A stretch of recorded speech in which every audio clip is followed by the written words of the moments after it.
porque es imposible interpretar la realidad que vivimos sin conocer cada uno de sus colores. Porque muchos son los tonos de la actualidad. Presentamos Matices. Una producción de Noticias Monumental.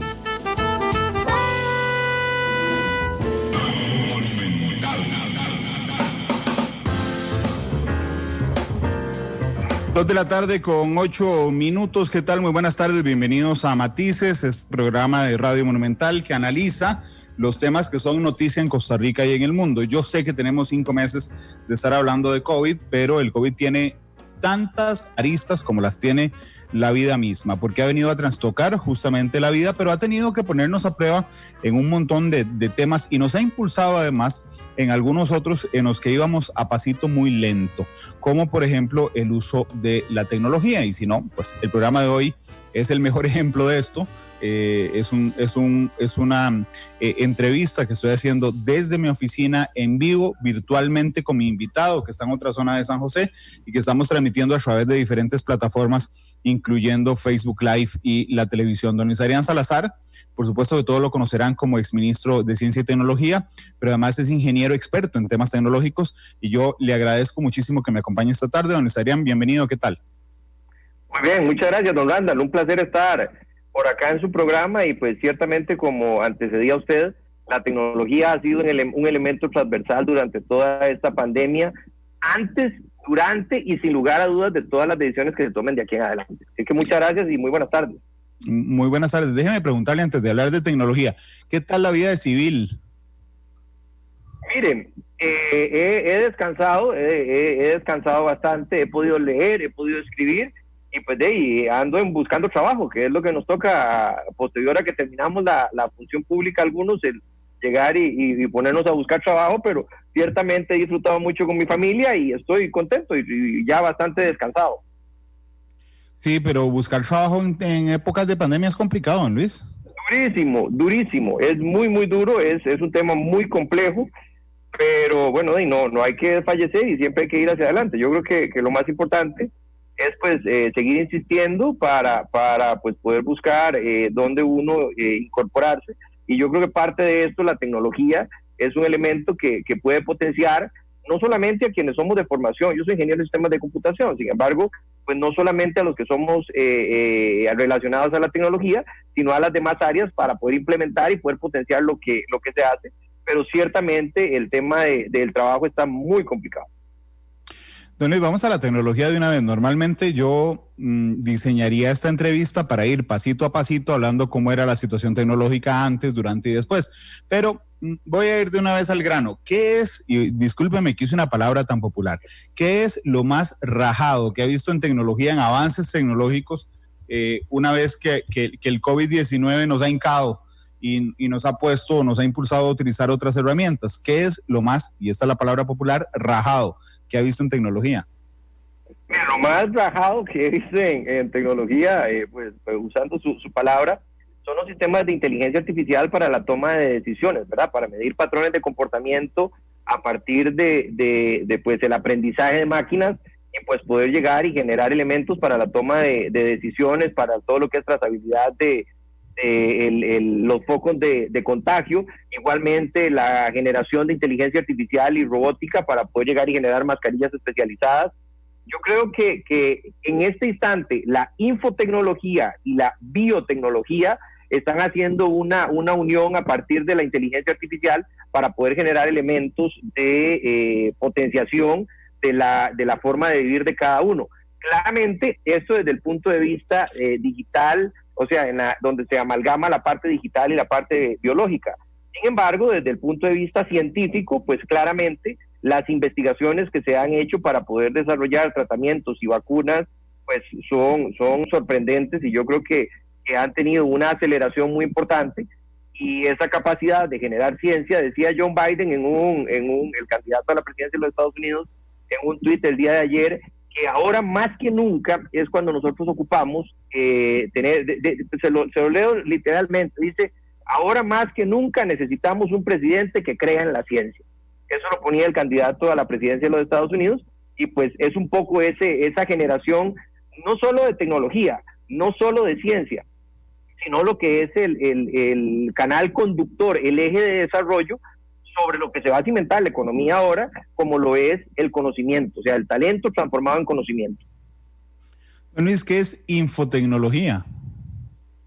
Infotecnología es el uso de la información con la tecnología para poder generar sistemas computacionales, para poder generar sistemas de toma de decisiones, para poder generar bases de datos, para poder nosotros pues sistematizar y digitalizar. Es el uso de esa información a partir de plataformas tecnológicas, tanto a nivel de sistemas como a nivel de equipo, ¿verdad? Software y hardware que se llaman.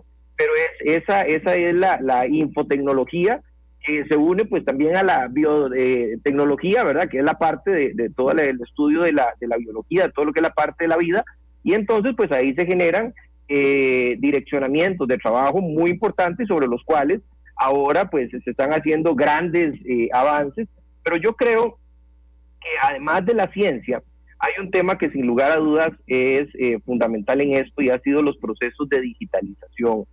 He venido siguiendo algunas manifestaciones y acerca de lo que nosotros tenemos, y yo creo que en el tema de telecomunicaciones es fundamental.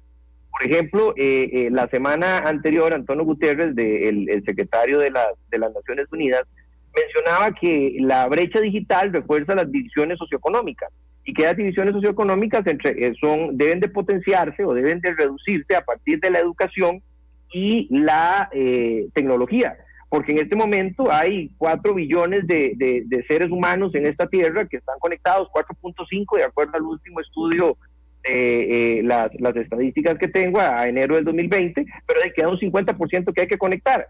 Entonces ahí es donde se hace necesario el poder trabajar en los procesos de digitalización y generación de contenido y generación de conectividad. Sí, pero por ejemplo, bueno, aquí Costa Rica no se escapa. Un reciente informe del estado de la educación nos demuestra cómo hay 500,000 niños, niñas y adolescentes, es decir, la mitad de la matrícula que ni siquiera tiene los elementos mínimos para recibir clases a distancias, porque eso no es educación virtual como tal. Y pone 4 ítems: o no tiene internet, o tiene solo el internet celular, o no tiene dispositivo, o no tiene nada. Es la mitad de Costa Rica que no tiene ni siquiera una manera mínima de conectarse y ejecutar, en el caso de los estudiantes, la educación a distancia, don Luis Adrián. Mire, le cuento una cosa. Del último informe del estado de la encuesta nacional de hogares, de 1.578.000 viviendas, 1.517.000, o sea, como un 96% tienen acceso a celular. Sin embargo, solamente 1.362.000 tienen internet, pero que es un 86,3%. Pero ojo, vamos a empezar a hacer una diferenciación. Cuando hablamos de ese 86,3% que tienen internet, estamos hablando que el 7.6% maneja teléfono, o sea, usa internet a través del teléfono fijo, el 44% más o menos, 44.6% utiliza a través de cable coaxial, o sea, lo que era conexiones de cobre con sobre suscripción, etcétera. Por teléfono móvil, que aquí es donde hay una gran penetración, usa el 40,1%, pero en fibra óptica alrededor de 111,000 viviendas, estamos hablando de un 8,3%. Sin embargo, Randall, ve aquí donde empieza a generarse pues un tema donde podemos visibilizar aún más lo que usted mencionaba de el acceso a la tecnología, y estamos hablando que esos 500,000 no tienen acceso a internet, ¿verdad? El 79% de los hogares que están en el quintil número 5, o sea, que son las personas de más ingresos, tienen computadora. Sin embargo, el 24.8%, o sea, el quintil número 1, no tiene acceso a computadora. Y cuando nos vamos, tal vez para terminar de dar la idea, le ejemplifico de esta forma. Cuando nosotros hablamos de, por ejemplo, el Cantón Central, o sea, cuando regionalizamos y hablamos de la región Huetar Caribe contra la región Central, estamos hablando que en la región central hay conectados por cable coaxial un 50.6%, que es más o menos 434,000 hogares. A nivel de telefonía móvil, un 31%. Y a nivel de fibra óptica, pues existe un 10,8%. Pero oiga cómo cambia rotundamente el panorama en la región Caribe, que es una de las regiones más necesitadas junto con la Brunca, y que ahí en coaxial hay un 28%, pero a nivel de telefonía móvil se pega el 60,2% de las personas. O sea, la mayor cantidad de personas en la región Huetar Caribe, o sea, estamos hablando de 116,000 hogares aproximadamente, se conectan vía teléfono celular. Entonces, si bien es cierto, se tiene acceso a telefonía celular, no se tiene acceso a el poder generar, el poder llegar y generar contenido, y además de eso poder tener realmente una red, o sea, una infraestructura que permita el que todos los estudiantes tengan acceso a poder llegar y digitalizar cada vez más las clases para poder tener más interacción con sus profesores. Y es por eso que los fondos de Fonatel no deben usarse para pagar deudas, sino deben usarse para llevar telecomunicaciones a las personas más necesitadas, según lo dice claramente la ley de telecomunicaciones, la Ley General de Telecomunicaciones, la 8642. Bueno, usted ha puesto el dedo sobre la llaga, porque efectivamente uno podría decir, no, pero todo el país tiene internet, vea, tiene internet celular. Sí, en palabras no de un ingeniero en sistemas, sino de cualquier civil, sí, pero tienen el internet más malo de todos, lo que no les sirve para conectarse, por ejemplo, en Teams hoy a recibir clases, y esto sé que gran parte se debió a su salida del MISID. Después yo entrevisté también a Edwin Estrada, el viceministro de Telecomunicaciones, y también sé que gran parte de su salida se debe a eso, pero bueno, los diferentes países tienen que estar claros de que no pueden agarrar las platas destinadas a la conectividad que hoy nos están ayudando a hacer teletrabajo, a generar rastreo de casos y a recibir educación en otras cosas. Solo como un punto aparte, don Luis Adrián. Pero mire, yo le quiero decir una cosa, y creo eso no es lo que dice solamente Luis Adrián. Mire, la semana pasada hubo una reunión del Grupo de las Naciones Unidas sobre el diálogo de la sociedad de la información.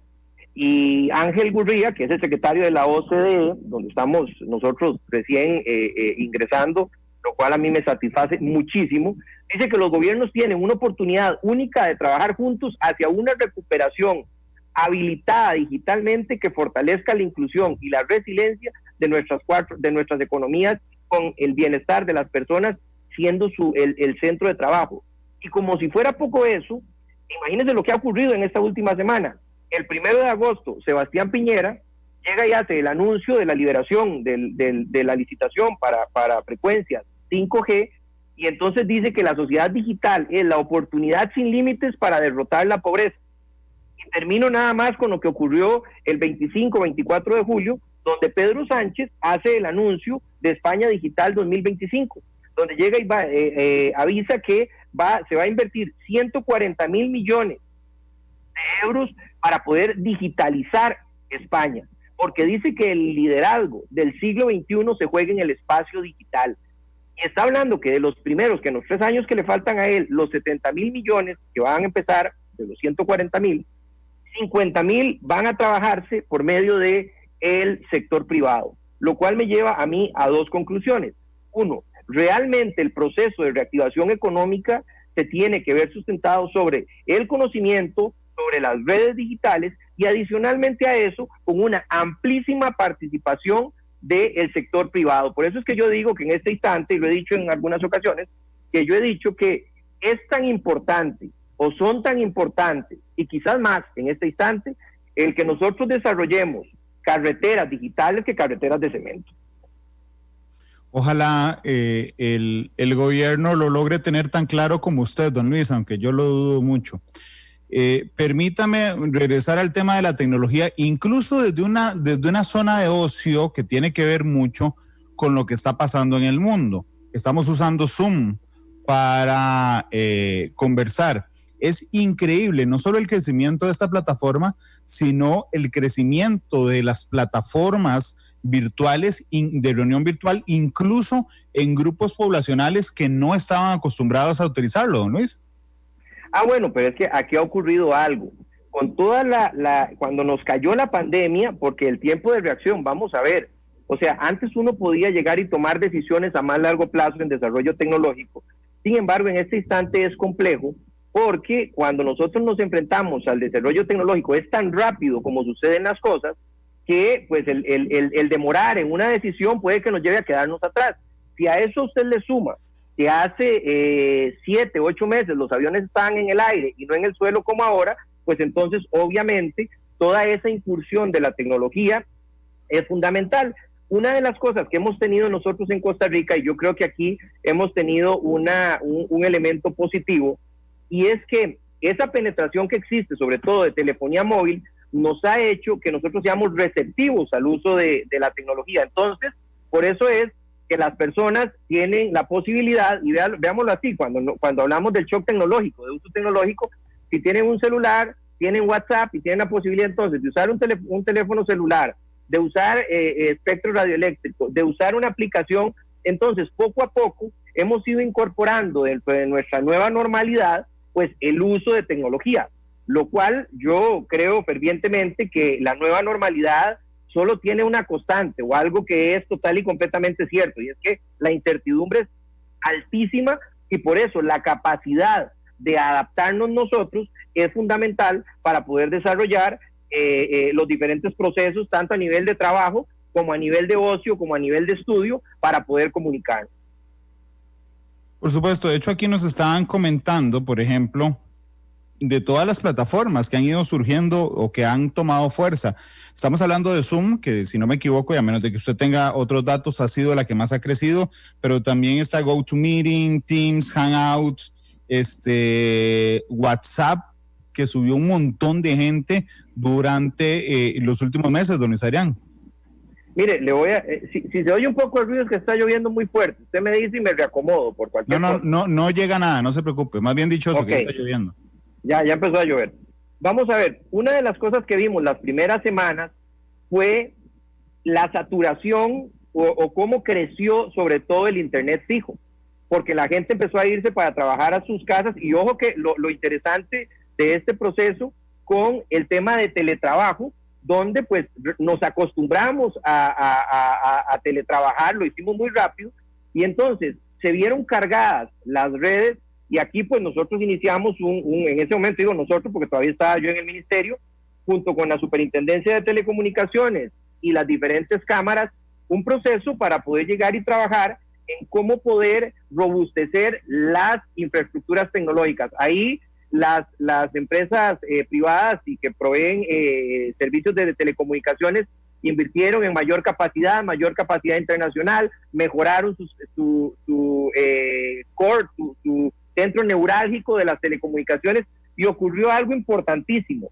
y fue que todos los operadores se conectaron a lo que nosotros llamamos un IXP. ¿Qué es un IXP? Es un centro donde todos los operadores comparten información a nivel nacional y eso les permite que cuando, por ejemplo, no ocurría, si yo le mandaba a usted un mensaje, muy probablemente ese mensaje iba a Miami, llegaba a un servidor en Miami y bajaba su teléfono celular.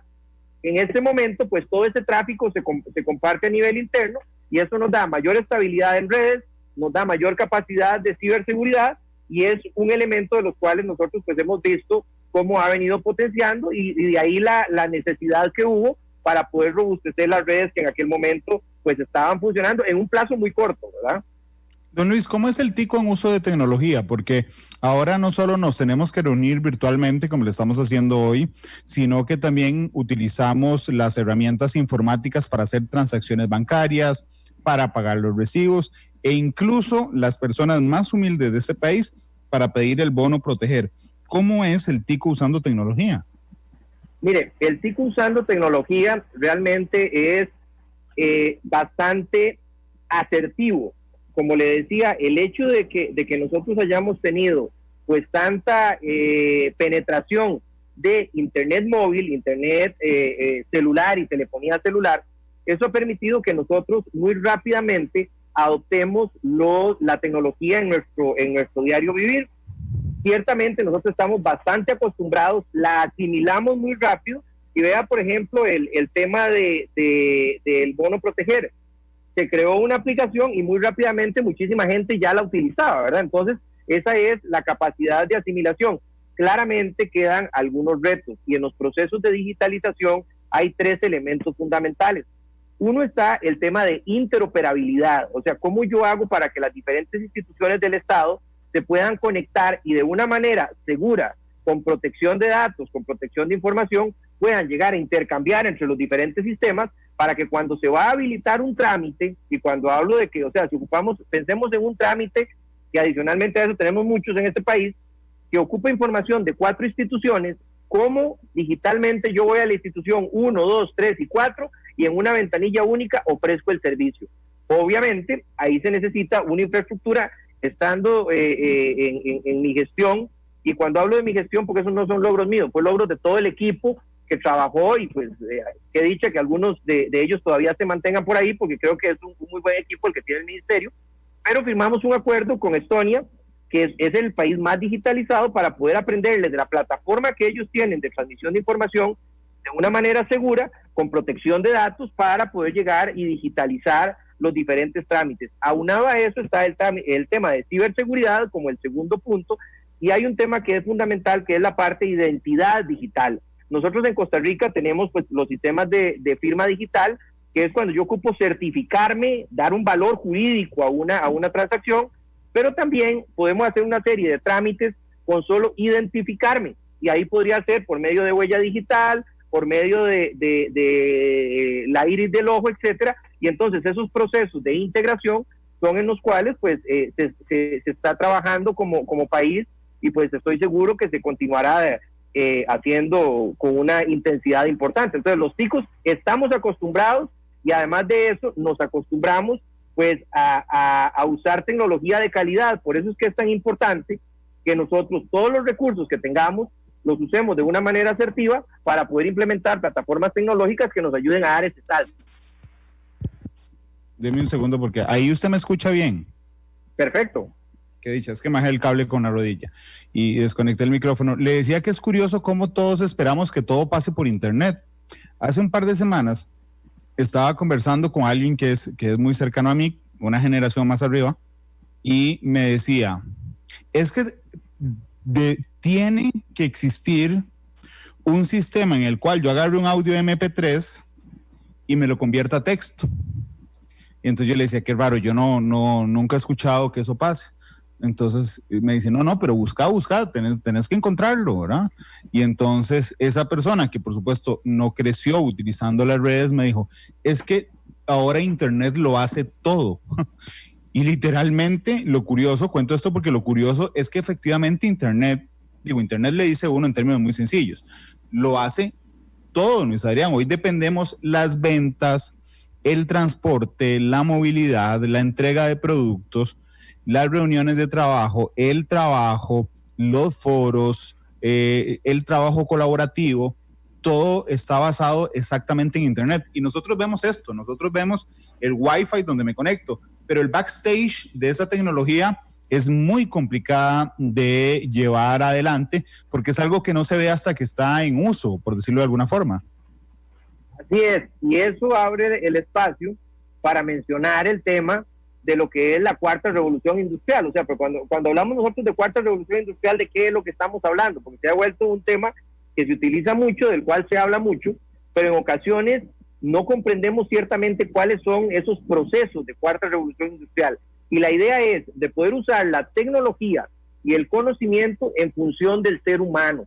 Y en esto entonces entra, y nosotros hicimos un lanzamiento de lo que se llama la Estrategia de Transformación Digital hacia la Costa Rica del Bicentenario, que fue un lanzamiento que se hizo con la participación de Thomas Tilk, que fue el primer ministro de Estonia, que logró toda esa transformación de Estonia en el país digital. Y resulta que ahí lo que hace es que lo que segmenta es, o más bien trata de unir diferentes sistemas que son complejos por sí mismos a través de la tecnología. Y veamos un ejemplo que en este momento estamos viviendo.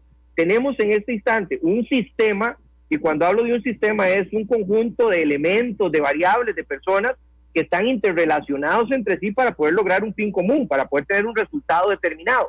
Entonces, en este instante tenemos el sistema sanitario, tenemos el sistema económico, tenemos el sistema social, tenemos el sistema educativo.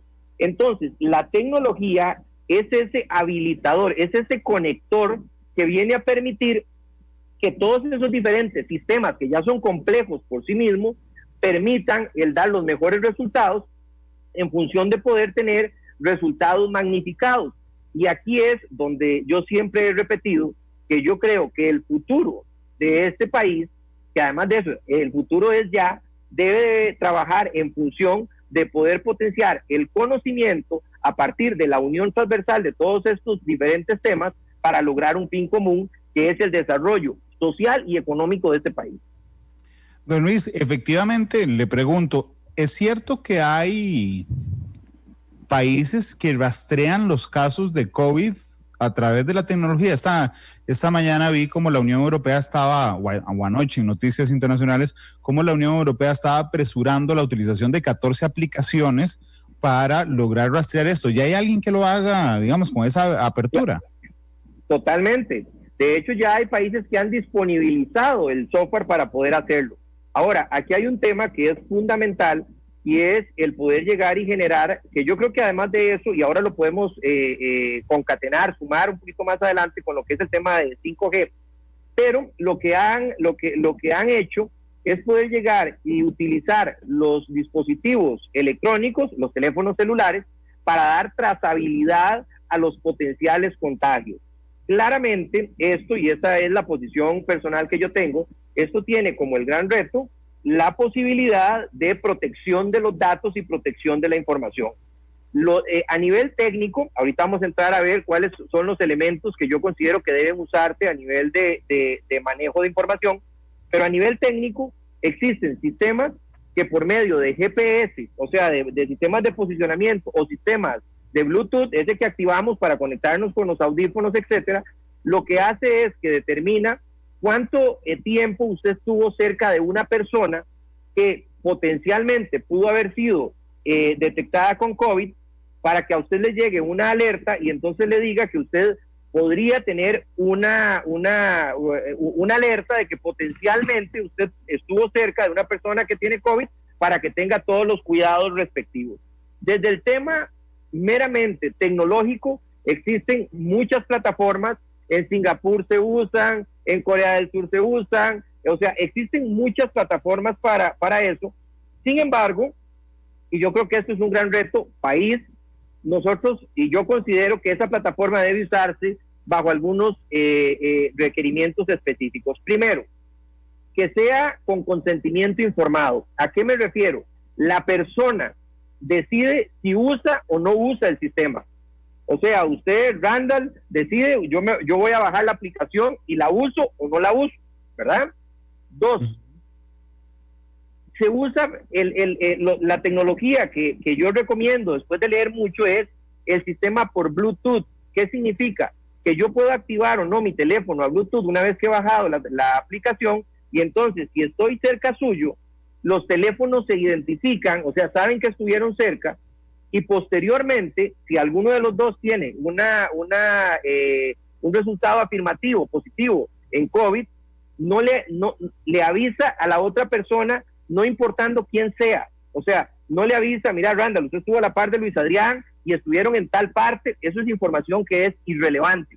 La información que es importante es que durante cierta cantidad de tiempo hubo un distanciamiento que podría ser riesgoso en cuanto a tiempo y en cuanto a distancia, y entonces pues una vez que usted es positivo, usted por segunda ocasión, usted decide si sube o no la información de que usted dio positivo, para que a las demás personas le lleguen que las diferentes alarmas, que obviamente en este instante, o alertas, que en este instante pues yo creo que serían las autoridades sanitarias quienes manejan, que es un poco lo que se hace. O sea, actualmente ese tipo de trazabilidad se hace, pero se hace en papel o se hace en Excel, no sé cómo lo llevarán. Cuando hablamos de que se perdió la trazabilidad, cuando oímos hablar, supongo que es eso, de que yo estuve cerca de usted, etcétera. Ahora, hay un tema que es importante. Mucha gente dice que eso puede generar falsos positivos, pero yo, a ciencia cierta y como costarricense, si yo acepté usar la aplicación, si yo subí la información, si la información cumple con todo el marco jurídico de protección de datos, pues yo creo que yo prefiero un falso positivo que no un muerto real o un enfermo desconocido. Entonces, bajo ese modelo es que los sistemas de control y trazabilidad de contagios se han puesto en funcionamiento en muchos países del mundo. Déjeme ver si en la práctica le entendí cómo funciona el sistema por Bluetooth, don Luis Adrián.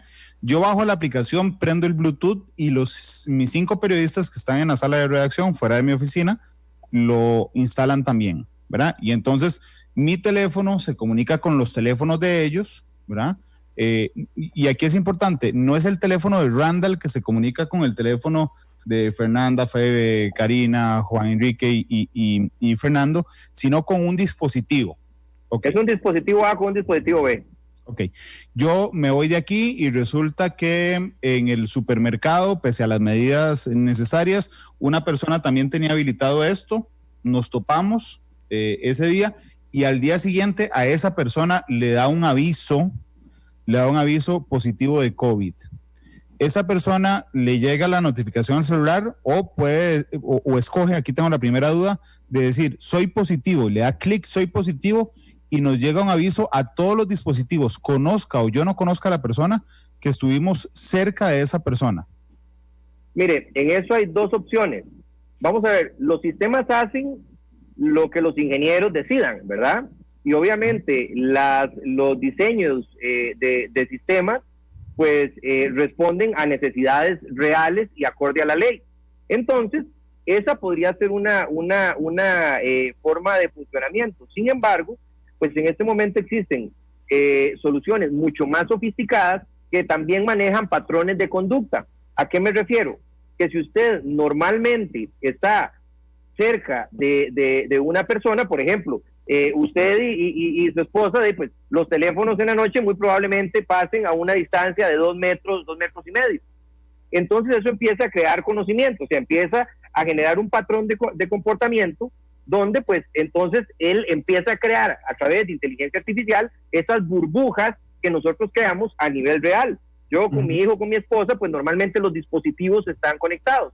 Ahora bien, responde de una forma que si yo voy en el pasillo y me topo con una persona y pasamos al lado, pues también ahí hay temas de distancia, de tiempo, que permiten que los sistemas identifiquen, porque si usted se topó con una persona y nada más se cruzó y ese teléfono tuvo una interacción de 30 segundos, pues muy probablemente tal vez no haya un nivel de riesgo tan alto. Por eso es que ahí es importante la definición de cuáles son los rangos y las variables por medio de las autoridades sanitarias. Claro, tecnológicamente es posible. El tema es que responda a las necesidades sanitarias. Voy a variar el ejemplo para ir entendiendo más en el tema. Digamos que le conté, yo estoy aquí, mis periodistas están aquí. Hoy viene una persona, un informante, y me dice que necesita reunirse conmigo porque tiene que darme unos documentos aquí en la oficina. Yo lo paso a la oficina, me pongo mascarilla, hago todo, ok, y pasamos 1 hora reunidos. 1 hora. Ahí, de fijo, los 2 teléfonos se contactaron, ¿verdad? Ok. Asumiendo después, que los 2 aceptaron, que los 2 han subido la aplicación y tienen el Bluetooth activo, ¿verdad? Si los 2 usuarios tenemos la aplicación, ¿verdad? Y hemos dado que sí, y le hemos vinculado nuestro Bluetooth, los 2 se conectan, la persona se va de aquí, ¿ok? Al día siguiente esa persona le dan una prueba COVID positiva. Ok. Aquí va una pregunta. Quien da la prueba de una vez le manda un aviso a su teléfono y le dice ¿cuál es su teléfono celular? Y le manda un aviso a su celular, o voluntariamente esa persona tiene que ponerle soy positivo COVID. Ahí ocurren 2 cosas que es como he leído que ha sido más aceptado, ¿verdad? Primero, no, bajo ninguna circunstancia, y en esto yo lo creo de esa forma, se usan datos personales y no se usan datos macrodatos, ¿verdad? Y segundo, no tiene que decir que Randall y Luis Adrián estuvieron en oficina tanta cantidad de tiempo, ¿verdad? Porque ese es uno de los temas que yo cuando se usa sistemas de posicionamiento no estoy muy claro y no me gusta mucho, porque entonces podría ser que entonces yo estuve a tal hora aquí, estuve a tal hora allá, digamos que eso no. Ahora bien, en el momento que a mí me dan el resultado, que yo soy COVID positivo, yo acepto compartir la información, no de Luis Adrián, sino de un teléfono determinado. De X. Obviamente, exactamente. Obviamente, ahí lo que sucede desde el punto de vista técnico ya depende de cuál sea el protocolo de las autoridades sanitarias, porque ahí podría entrar a un proceso de una autoridad sanitaria, de si le comunico a los teléfonos que estuvieron más de 5, 10, 15 minutos, o si pues se los mando a todo mundo. Obviamente los sistemas se han venido perfeccionando. El otro día vi uno que lo que ha hecho es que mete inteligencia artificial y utiliza un tema que ya es un poco más complicado, que es blockchain, para poder llegar y generar mayor asertividad en la hora de poder llegar y decir, bueno, hay una probabilidad más alta, hay una mayor probabilidad de riesgo que bajo este patrón de conducta tengan un mayor nivel de riesgo de haberse contagiado. Y obviamente, pues eso lo maneja los protocolos sanitarios para poder determinar si se utiliza o no el sistema de envío directo o si hay algún proceso de filtrado para poder enviarle a determinadas personas. Ok, pero digamos, apostando por uno de los dos sistemas, ese el que voluntariamente yo digo, di positivo, avísele a todas las personas, bueno, a todos los dispositivos, perdón, que en las últimas 72 horas han compartido conmigo más de 5 minutos. Digamos que ese sea el protocolo que se incluyó. Ok, entonces yo doy positivo y a mí me llegarían los sistemas que usted conoce y que entiendo que son los que usted prefiere, don Luis. A Febe le llegaría un aviso, no de que estuvo conmigo, Randall, sino le llega un aviso de que una alerta de que tiene posibilidad, porque estuvo más de 5 minutos. De que existe un nivel de riesgo por tal y tal, así es. Ok, entonces desaparece el riesgo de privacidad, que es el que lo hace pensar a todo mundo. Y además de eso, pues aquí existen dos o tres momentos donde es la persona la que decide.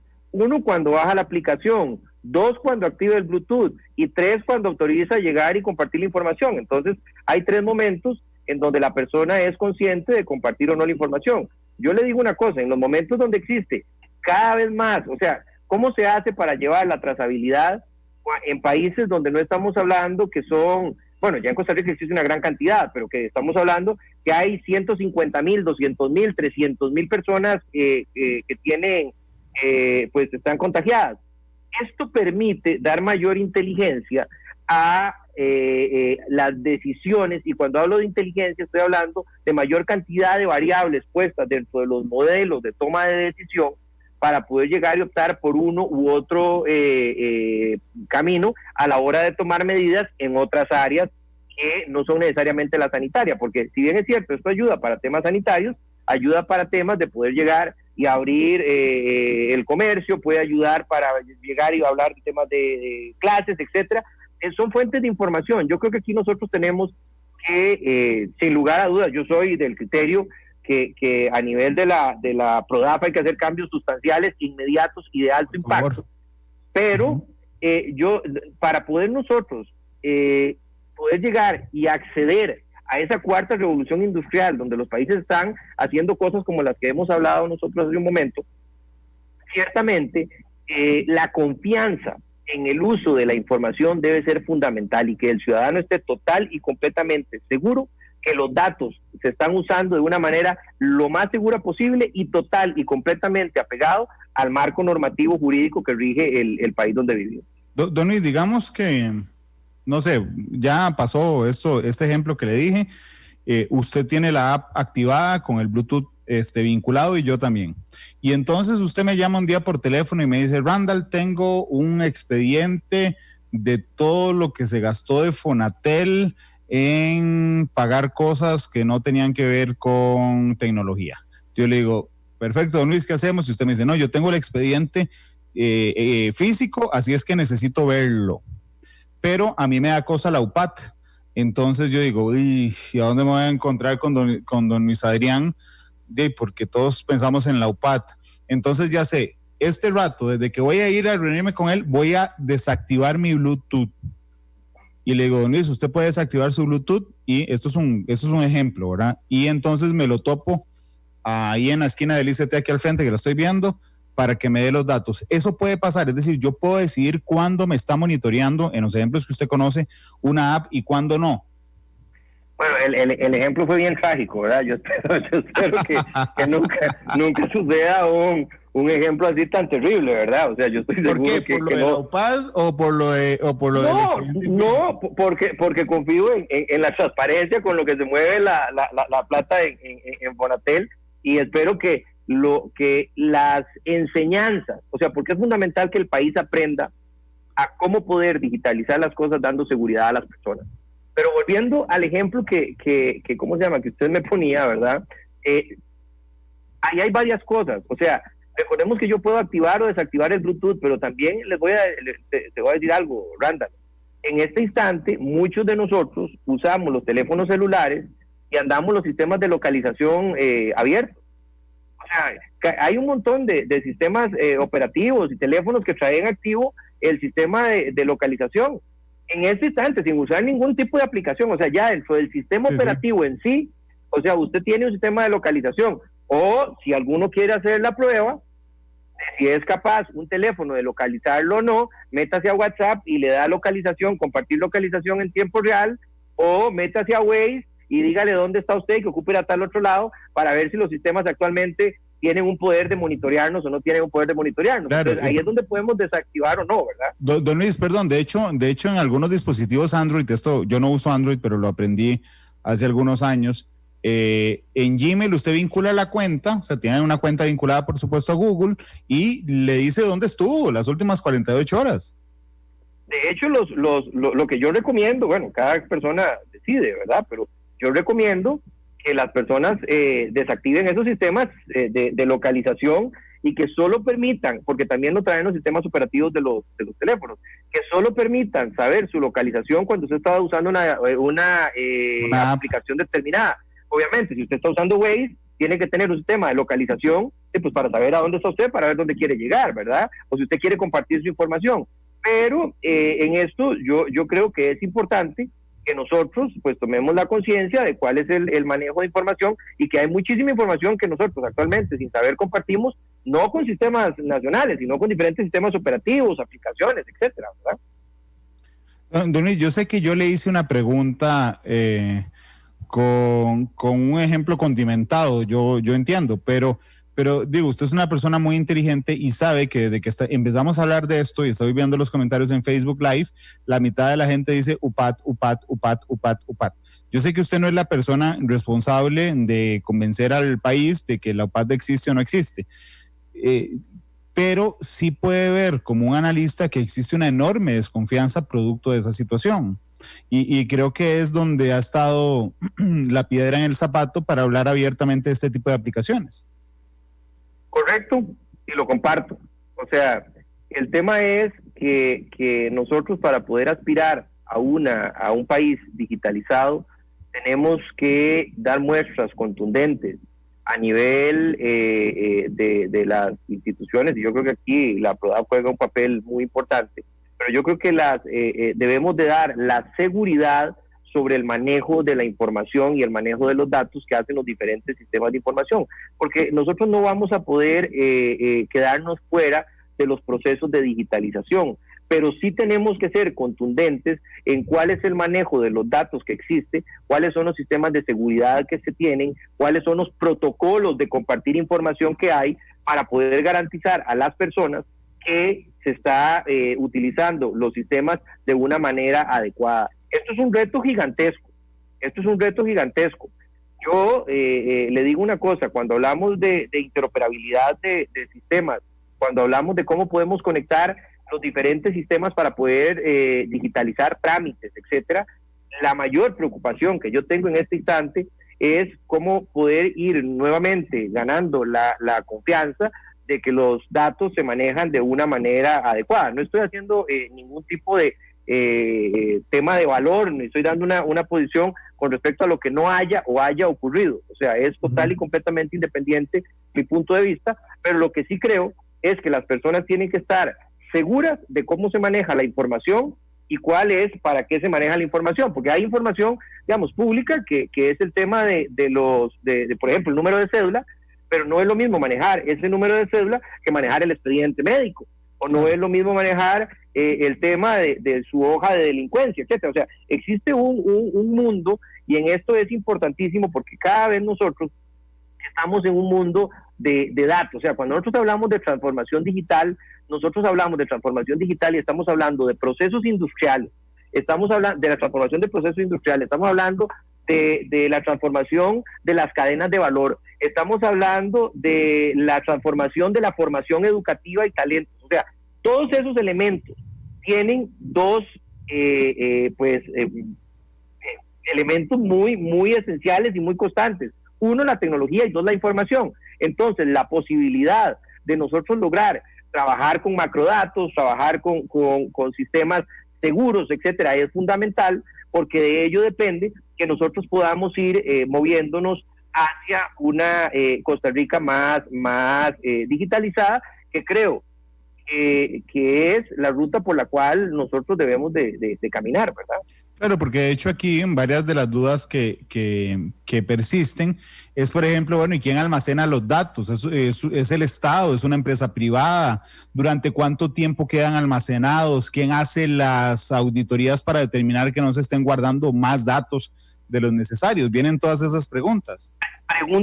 Preguntas muy importantes con respuestas que pueden variar. Aquí depende de los protocolos que se usen. Por ejemplo, algunas cosas que he leído acerca. Uno, normalmente los datos, pues podría ser que se almacenen en las autoridades sanitarias que ya tienen protocolos para la conservación de datos sobre expedientes médicos. Pero adicionalmente a eso, que esa información se borre paulatinamente. ¿A qué me refiero? Obviamente, si por ejemplo los procesos de cuarentena son de 14 días o de 20 días, pues el contacto que tuvimos usted y yo para conversar de un tema, pues puede que haya sido hace 20 días y esa información ya no es de valor, debería de borrar. Pero adicionalmente a eso, ahí están las condiciones en donde la información se debe usar, y obviamente el usuario debe de estar muy claro para qué se utiliza esa información y de qué manera se utiliza información, porque una cosa es llegar y decir, Luis Adrián, en el expediente médico tuvo una uña encarnada, antes de llegar y decir, mire, la incidencia de uñas encarnadas en Puriscal es tanta, ¿verdad? Entonces, ese tipo, cómo yo uso datos, o sea, macrodatos, cómo uso datos de manera acumulada para poder ver tendencias, etcétera, a cómo yo personalizo, que eso es donde pues la gente normalmente pues tiene suspicacias importantes. Sí, de hecho es paradójico, incluso y anecdótico, que en Costa Rica el mayor obstáculo para plantear este tipo de tecnología no sea el tema tecnológico ni el tema de infraestructura, sino el tema de la confianza. Sí, es el tema. Vamos a ver, uno de los elementos fundamentales para mantener, yo no soy economista, para mantener los sistemas financieros es la confianza. Para poder desarrollarnos tecnológicamente es la confianza, porque le digo una cosa, esto a nivel de datos, pero por ejemplo ahora estamos hablando de tecnología, de inteligencia artificial, en donde hablamos de aprendizaje, donde hablamos de dos cosas, uno de aprendizaje profundo o hablamos de aprendizaje de máquina a máquina. Y en esto nosotros estamos hablando de que, por ejemplo, ya existen sistemas que lo que hacen es que estimulan las redes neuronales para poder llegar y generar el conocimiento por medio de inteligencia artificial para poder empezar a crear nuevo conocimiento. Le pongo un ejemplo muy básico. Digamos que hagamos una analogía con un bebé que usted llega y entonces usted le enseña al bebé qué es un perro. Y entonces le enseñó qué es un perro y él, mientras aprende a hablar, sabe qué es un perro. Conforme va viendo otros perros, empieza a hacer relaciones de que existen diferentes tipos de perros, que hay unos perros que son más bravos, que hay unos perros que son más juguetones, que hay que mantener una distancia. Ese tipo de aprendizaje exactamente se está replicando a nivel de inteligencia artificial. Entonces, ahí van a venir todavía retos más grandes, donde no solamente es el uso de manejo de datos, sino también el uso del aprendizaje de las máquinas a través de sistemas de información para poder generar algoritmos o vamos a ver, potenciales soluciones a los problemas, en donde toma diferentes variables y toma decisiones, ¿verdad? Teniendo una ventaja, que es que cuando se trabaja en red, cuando se trabaja por medio de sistemas de inteligencia artificial, las actualizaciones son inmediatas y las capacidades de procesamiento de diferentes alternativas son inmensas. Entonces, en este instante hay una dicotomía, por ejemplo, que en las juntas directivas haya un miembro un miembro electrónico que sea inteligencia artificial, porque por más conocimiento que exista, imagínese usted una máquina a nivel de inteligencia artificial que me pueda dar los pronósticos del comportamiento de un mercado, etcétera, a partir de las variables que existen a través de los siglos, porque podría ser no ahí, a través de los años, a través de los siglos para tomar decisiones. Entonces, este tipo de cosas ya está pasando y es ahí donde nosotros tenemos retos, donde no solo los datos, sino es esa capacidad de generación de conocimiento de manera autónoma por parte de las máquinas.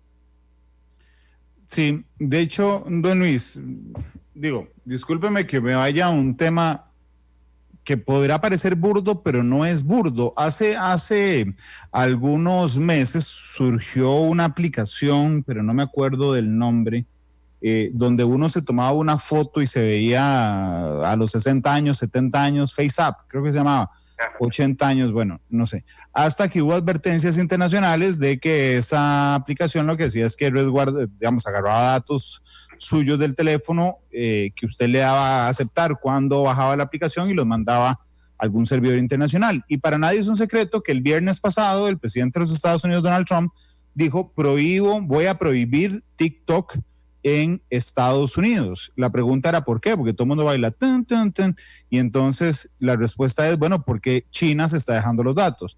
Hace una hora leí una noticia de que Trump convenció a Microsoft de comprar TikTok con el fin de estar seguro respecto a su uso. La tecnología nos abre un montón de oportunidades, pero también nos abre un montón de riesgos. TikTok está hoy, estoy seguro que no por las razones que ellos quisieran, en las conversaciones de todos. Miren, yo le digo una cosa, nosotros somos proveedores apérrimos e intensos de información hacia las diferentes plataformas. Vea usted, le voy a poner un caso, vea algo tan sencillo donde podemos entrar en un tema de seguridad de lo más sencillo posible. Resulta que cuando podíamos irnos de vacaciones, ¿verdad? Porque ahora tenemos que estar tranquilos y acatar todas las normas sanitarias, lo primero que hacíamos era que subíamos en Instagram en dónde estábamos. Entonces uno subía la foto aquí con toda la familia, solo eso es una información, es una vulnerabilidad. Solo eso es una vulnerabilidad, porque yo estoy dando información de a dónde voy, con quién estoy, y obviamente mi casa potencialmente podría estar sola. Entonces, no hago mis perfiles cerrados, comparto información con todo mundo, cualquier persona puede postear, en mi muro. Entonces, todo este tipo de elementos generan comportamientos con los cuales nosotros tenemos que ir aprendiendo a poder relacionarnos con las redes, porque muchas veces es lo mismo que ocurre, Randall, cuando la gente digitaliza las bilis. Yo hablo que digitaliza las bilis y es que llega y entonces algo le pasó, llega y hace un comentario, lo envía. Esa es información, vea el manejo de la información. Esa es información que en un momento, cuando uno está enojado, entonces llegó, digitalizó las bilis, puso un comentario que no debía y después se ve un problema real. Entonces, la virtualización de los sentimientos en muchos momentos nos causa de virtualizar emociones a problemas reales. Y entonces, estos temas son complicados y deben de manejarse cada vez con mayor aprendizaje. Y yo creo que en esto hay mucho. Mire, Paniamor tiene programas maravillosos para enseñar a los niños, y eso lo maneja con el ministerio, para cómo tener ciberseguridad, esa sanidad digital, esa limpieza digital a nivel de higiene digital, a nivel de uso de redes sociales, uso a nivel de plataformas, etcétera, porque también se abre un espacio donde en muchas ocasiones nos llega un WhatsApp que tiene un link que nos lleva a una puerta, o sea que es una puerta a donde damos información nuestra acerca de bancos, damos información acerca de claves de paso, etcétera, y entonces estamos exponiendo toda la información de nosotros. Por eso es que yo creo que nosotros tenemos que ser altamente asertivos a la hora de que la educación en el ciberespacio debe llevar todas estas sutilezas, porque nosotros a veces damos mucha información, y prueba de ello fue todo lo que se habló después con el tema de las fotografías estas, donde uno se veía un poco mayor, etcétera, porque ahí crea una tendencia y eso genera pues un comportamiento en cadena real a partir de una iniciativa virtual. Vea lo interesante y lo complejo que es esa interacción, donde estamos en un punto de inflexión, donde somos cada vez más digitalizados, pero tenemos que aprender ese comportamiento de los sistemas de información y en las diferentes plataformas para manejarlo de la manera correcta. Claro, de hecho, bueno, todo el mundo ha hablado de TikTok en las últimas horas relacionado con su seguridad, pero desde hace muchos meses y particularmente con la pandemia se habla de una tecnología en particular, la 5G. ¿Qué es 5G, don Isarian? La tecnología o las redes 5G son sistemas de comunicación móvil en la cual los tiempos y las capacidades de compartir información son fundamentales. En este instante, hablábamos hace un rato de Sebastián Piñera, que el presidente de Chile, que hizo abrió la licitación para espectro 5G. Lo que hace 5G en este instante, bueno, y hay todo un estudio, porque vamos a ver, en muchas ocasiones uno piensa en la oferta de 5G, o sea, yo voy a poder tener carros autónomos, voy a poder tener mayor capacidad de transmisión de información más rápido, voy a poder bajar mucho más cantidad de información, voy a poder conectar más dispositivos. Entra un tema como el Internet de las Cosas, donde mi reloj, mis zapatos, absolutamente todo está conectado, pero resulta que tenemos que ver cuál es la oferta, la demanda de esos servicios. O sea, va dirigido en una primera etapa para los ciudadanos, va dirigido para las empresas, representa un modelo de transformación digital puro.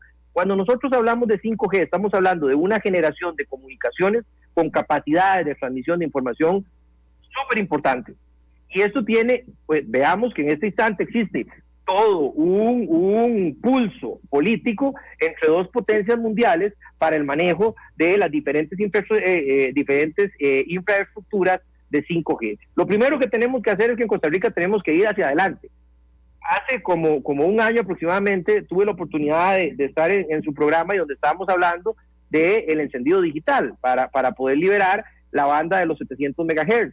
Ese es el espectro, esas carreteras por donde viaja la información, pues deben de poder utilizarse en función de instalar mayor capacidad de infraestructura de telecomunicaciones para poder nosotros tener mayor capacidad de transmisión de información. Y aquí hay una obligación, y la obligación es que debe recuperarse parte del espectro de 5G que un operador no está utilizando y que debe de ver cuánto no está utilizando, cuánto no va a ocupar para poder, recordemos que el espectro es un bien del Estado, es un bien de manial y por lo tanto debe asegurarse su buen uso, por lo cual aquel que no esté utilizando de manera eficiente todo ese espectro debe de devolverse al Estado para que el Estado lo pueda poner en una licitación y entonces se pueda potenciar este mercado en competencia, y en este instante no lo estamos haciendo.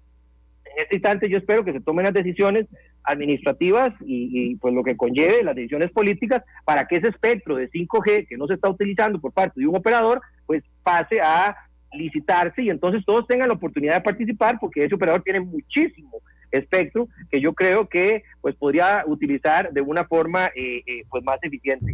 Y aquí, don Randall, entra un tema que es paralelo. Cuando hablamos de 5G, cuando hablamos del Internet de las Cosas, cuando hablamos de las industrias que cada vez están más conectadas, tenemos un reto.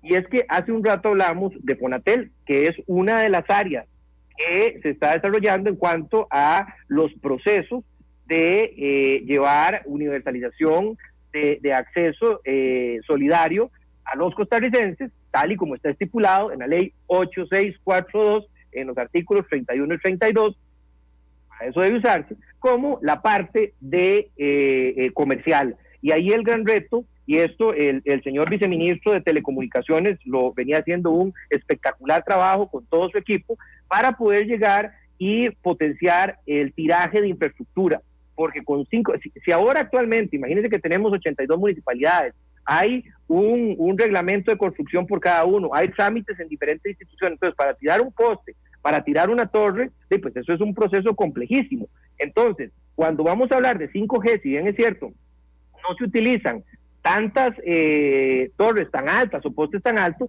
pues sí se ocupa una densidad mayor de antenas, y ahí el tema de infraestructura es fundamental para que nosotros podamos llegar y tener esa inclusión dentro del proceso que Costa Rica vive. Le cuento, nosotros estábamos total y completamente avanzados junto con CINDE y algunos otros socios de trabajo en el Banco Interamericano de Desarrollo en crear el primer Testbed 5G. Testbed 5G es un laboratorio vivo para el desarrollo de soluciones de infraestructura 5G en el país.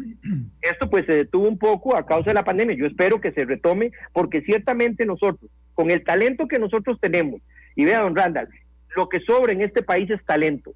Si ese talento individual que nosotros tenemos a través de temas como los que está desarrollando el ministerio en este instante y que seguirá desarrollando, yo estoy seguro que la señora ministra, que es una persona muy inteligente y que además de eso con una capacidad increíble, lo va a desarrollar, que es todos los temas de los bootcamps, los temas de certificaciones rápidas en áreas específicas de ciberseguridad, Internet de las cosas, etcétera, porque ese talento, cuando usted logra conjugarlo a partir de procesos educativos, genera conocimiento, ese conocimiento genera innovación, esa innovación genera competitividad y esa competitividad genera bienestar. Y para poder nosotros lograr eso, básicamente lo que ocupamos es poder tener esas carreteras digitales funcionando, tratando de disminuir y lograr que ese Internet llegue a todos los diferentes lugares que en este instante están. Yo no sé por qué únicamente se construyeron, por qué solamente se aumentaron en 46,000 los hogares conectados. Yo hubiera esperado que fueran más, para que la gente tenga esa posibilidad de conectarse y tenga esa posibilidad de interactuar y tenga esa posibilidad de desarrollarse efectivamente dentro de la cuarta revolución industrial. Don Luis, hay una pregunta de Jorge Luis Aguilar que yo también me la hago. Dice, no era de Jorge Luis, era una anterior. Sí, Jorge Luis, que dice, pero ya tenemos 5G en todas las casas, porque los routers dicen señal 2.4 y 5G. Yo aquí en la radio, y que no me oigan en informática, estoy pegado a una red de la cabina que se llama Monumental 5G. ¿Eso es 5G o es 5G? No. La señal interna, pero afuera no hay infraestructura. No, ese es el nombre. Ese es el nombre que le pusieron. Okay. La señal 5G pues trabaja sobre unos rangos de frecuencias que en este momento pues no han sido licitadas, solo un operador tiene y no hay aplicaciones, digamos, que en este momento lo estén utilizando. O sea, el tema 5G requiere de todo un despliegue de espectro, requiere de dispositivos que tengan la capacidad. Entonces, en este instante, pues eso es lo que estamos, lo que debería el país estar visualizando. Yo le digo una cosa, don Randall, mire, el esfuerzo que se hizo para que en el 2018 existiera una estrategia de transformación digital fue fenomenal. O sea, le digo una cosa, hubo una participación masiva, tanto de entes nacionales como internacionales, con una vinculación con los objetivos de desarrollo, con el Plan Nacional de Desarrollo, de una participación importante, donde se crearon bases reales para que en el tema de digitalización, en el tema de innovación para las empresas, o sea, porque estamos hablando aquí de que también existe dentro de todo este marco de transformación digital y de tecnología, la incubación de empresas, la aceleración de empresas, la producción de creatividad y el uso de conectividad, lográramos nosotros dar un salto cualitativo a nivel internacional que nos permitiera ser líderes. Y cuando hablaba de líderes, mire, la Cámara de Industrias, con un proceso que empezó con Procomer y que ahí está el ministerio ayudando grandemente, un clúster de ciberseguridad, o sea, un grupo de empresas donde la parte académica de infraestructura y de formación de talento se conjugan para convertir a Costa Rica en centros de conocimiento en temas como 5G, en temas como ciberseguridad, o el anuncio que hizo hace poco el doctor Franklin Chang de que iba a poner un sistema de rastreo de basura espacial desde Costa Rica. Ese es el tipo de inteligencia, ese es el tipo de talento que nosotros en este país tenemos. Por eso es que no podemos dejar de invertir en fortalecer las carreteras digitales y dar conectividad a las personas más necesitadas, porque cuando uno agarra la plata y paga deuda, uno está pagando deuda que se adquirió en el pasado y está amarrando al país en el presente a quedarse atado nuevamente al pasado y no dándole esa capacidad de catapultarse a Costa Rica hacia esa Costa Rica de transformación 4.0, que yo estoy seguro que el señor presidente comparte, porque pues muchas veces compartimos ese anhelo y estoy seguro que él comparte esa visión. Don Luis Adrián, ¿cuál es el operador que tiene 5G? La frecuencia. ¿Tiene frecuencias de 5G? Sí. El ICE, y ese es el que no la aprovecha. Vamos a ver, o sea, hay un uso que podría darse, el uso de 5G, el uso de las frecuencias de 5G en este momento en su gran mayoría, como 200 megahertz, los tiene el ICE. Y pues se ha hecho muchas solicitudes para, de acuerdo al espectro que ellos utilizan, pues se devuelva al Estado, que llegue un proceso de negociación para que se devuelva, y eso se pueda sacar a licitación. Obviamente, pues ellos se quedarán con una parte muy importante que ya tienen y podrán desarrollar todos los procesos de 5G que ellos quieran. Recordemos, la liquidez y la solvencia financiera requeridas para poder hacer implementaciones de 5G es muy grande. Y entonces, 225 megahertz de espectro de 5G alcanza para que podamos, en un mercado en competencia, hacer cosas maravillosas y que este país tenga el salto que ha tenido a nivel de telefonía celular en los últimos 10 años, compartiendo espectro y pues obviamente logrando que hayan mayores recursos para poder llegar y generar mayor conectividad solidaria para el resto de la población. ¿Esa cantidad cuánto porcentaje es de la banda 5G? Recordemos que bandas 5G hay varias, ¿verdad? O sea, toda la banda de los 3.500 está en ¿cómo se llama? En manos de ICE. Ok, no, pero usted dice, si agarramos tantos megahertz de esa frecuencia, ¿cuánto es ese porcentaje? ¿Es un 5%, un 10%, un 20%? Veámoslo así. Asumamos que esa carretera tiene 200, o sea, que es una carretera que tiene 200 carriles. ¿Verdad? Uh-huh. Si el ICE devuelve lo que no esté utilizando eso, estamos hablando, por ejemplo, del 50%, de 100 carriles, para que pueda salir a licitación con otros operadores, pues yo creo que eso le daría una reactivación, y además de eso es una obligación, un mercado en competencia, porque es que el tema es que la posibilidad de que nosotros tengamos desarrollos a nivel digital recae en la posibilidad que exista real de poder llegar nosotros sin compartir infraestructura y compartir sobre todo las frecuencias de espectro que son dedicadas para un fin determinado. Entonces, si esas frecuencias se ponen a disposición, esas frecuencias pues entrarán varios que licitarán. Igualmente, pues el ICE quedará con una cantidad bastante grande que puede desarrollar proyectos maravillosos y en los cuales estoy seguro tienen una experiencia y además de eso van muy bien encaminados, espero yo. Aquí va una pregunta también para alguien que pasó por el gobierno. Marcos Elías Mora dice, ¿por qué cuesta tanto el encadenamiento gubernamental digital? ¿Por qué no existe un plan de transformación digital cantonal? Mire, dentro del plan nacional de transformación digital, que es este, que tengo aquí, aquí viene específicamente tareas en las cuales nosotros hablábamos de la capacidad y que estábamos empezando a trabajar de la capacidad de poder generar ciudades inteligentes. Y conste, aquí entran varios temas, ¿verdad? Aquí entra la capacidad de uso de recursos naturales, de uso de digitalización, etcétera. El Instituto de Fomento y Asesoría Municipal había firmado con nosotros un convenio para poder empezar a trabajar este tema. Sin embargo, hay algo que es necesario y al compañero que preguntó, que tenemos que tener disponibilidad. Por eso es que el tema de infraestructura es uno de los grandes retos en el sector de telecomunicaciones, y por eso el poder, yo soy del criterio de que debería haber una ley de infraestructura de telecomunicaciones, porque si hay que ir a negociar con cada una de las municipalidades, o sea, don Edwin tuvo que ir a 50 municipalidades para poder llegar y poner a las órdenes del ministerio para ayudarles en los procesos de modificación de los reglamentos de construcción. Entonces, yo creo que si nosotros damos ese salto cualitativo en el tema de desarrollo de infraestructura, pues va a ser mucho más fácil el poder llegar y darle fuerza a lo que son los procesos de digitalización municipal, en los cuales yo sé que el IFAM pues lleva una agenda que, sobre todo, a mi humilde entender, yo diría que debería ir direccionada en dos cosas. Uno, en generar economías de escala, por ejemplo, para compras. O sea, a mí me suena, yo hay algunos proyectos que me parecen maravillosos. O sea, el proyecto de modernización de compras públicas me parece espectacular.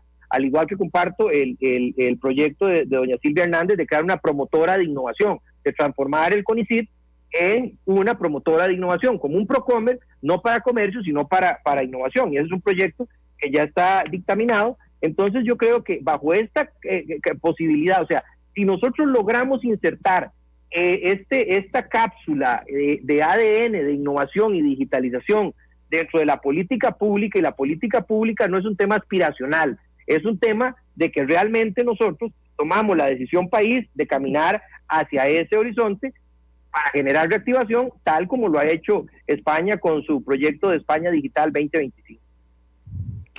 Don Luis, vayámonos a pausa y regresamos, porque vamos a regresar solo con un par de minutos al aire. Yo quiero preguntarle en ese par de minutos, ¿qué nos falta como país para empezar a discutir lo que discutíamos ahora? El uso de la tecnología para para monitorear los casos de COVID y los contactos epidemiológicos. Recuerde que tiene que pedir una canción para despedir el programa. Piénsela en la pausa comercial, porque creo que ya la tiene.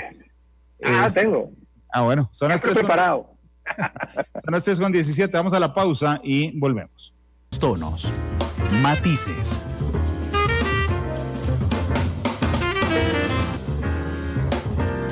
Tres de la tarde con 23 minutos. El exministro de Ciencia y Tecnología, especialista además en temas de tecnología, don Luis Adrián Salazar, nos ha acompañado en el programa de hoy y le pedí que para el cierre nos contara cuál era el reto más grande, cuál era el paso a seguir, el obstáculo a quitar del camino para que Costa Rica pueda empezar a hablar rápido sobre la tecnología a la hora de monitorear los casos de COVID y los nexos epidemiológicos de las personas contagiadas, don Luis Adrián. Miren, primeramente yo lo que aconsejaría es que las autoridades sanitarias tomen una decisión si desean o no utilizarlo, ¿verdad? O sea, que sean las autoridades sanitarias. Segundo, yo creo que hay que hacer una campaña para devolver la confianza a la gente en cuanto a lo que es la importancia de la interoperabilidad de sistemas y todos los protocolos que existen para el adecuado manejo de la información. Creo que eso es fundamental.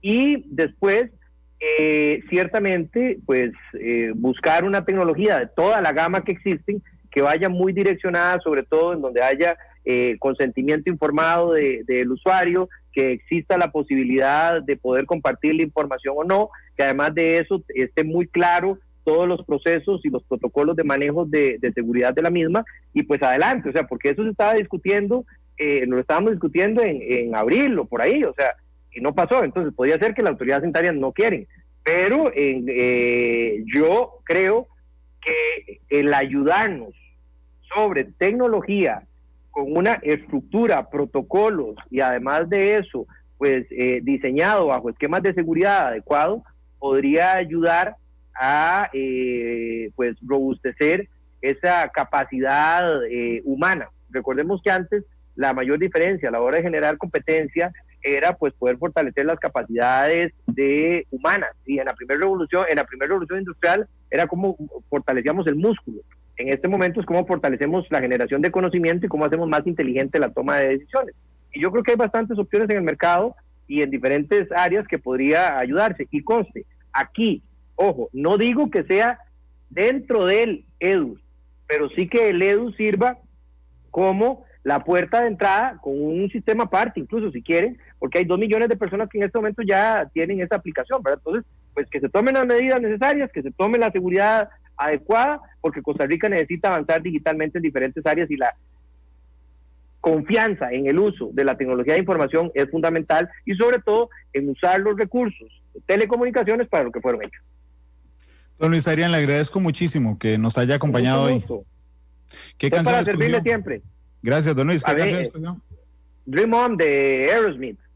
Dream On. De Aerosmith. ¿Por qué esa canción? Mira, es que la letra es espectacular, y además de eso Steve Taylor me encanta como canta, así es que pues Aerosmith siempre ha sido un grupo al cual he seguido, y ciertamente todo el mundo tiene que estar Dream On. Entonces yo creo que uno debe seguir soñando, pero sobre todo que nuestras limitaciones no sean justificaciones para no tener conclusiones. Las cosas deben de suceder. Indudablemente. Don Glenn Montero, que está en la cabina de Monumental, usted me suena al fondo si la tiene lista. Muy bien, ¿no? Y está lista. Don Isaías, muchas gracias. Un gusto, un abrazo. Saludos. Igualmente, Aerosmith despide Matices. Hasta luego y feliz tarde.